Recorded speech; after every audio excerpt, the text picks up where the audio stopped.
อันนี้แม่เรือนแสนโตก่ะได้ร้องอยู่เด้อแม่เรือนแสนโตอ่ะเจ้าฟุ้นโตกับพุ่นอ่ะ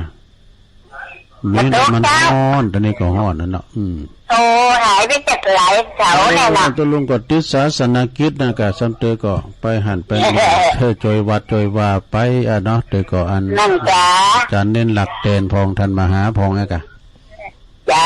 แม่กำลังใจนะยินดีแม่เนอบุญรักษาเนอสา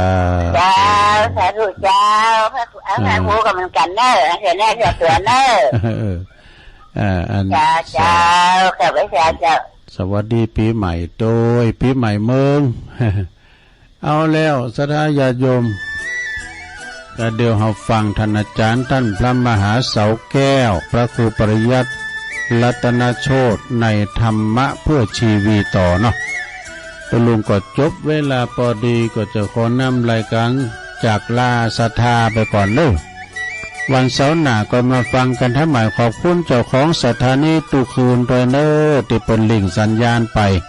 สวัสดีปีใหม่ทุกคนเนอปีใหม่ปีนี้ก็ขอให้มีความสดชื่นแจ่มใสยิ้มแย้มแจ่มใสปิยาวาจาขอมีสุขภาพอนามัยสมบูรณ์แข็งแรงเนอหน้าแดงแสงเหอกินขอลำกินน้ำลงขอสิ่งศักดิ์สิทธิ์ตั้งหลายในสากลโลกนี้นะอันมีพระสยามเทวาธิราชเจ้าสิ่งศักดิ์สิทธิ์ทั้งหลายปกป้องคุ้มครองรักษาอย่างศรัทธาญาติโยมทั้งหลายให้เจริญไปโดยอายุวันนะสุขภาละเหมือนการจูปู่จูคนนั่นจุงจะมีเตียงแต่ดีลีแดดเตออายุวันโนสุขัง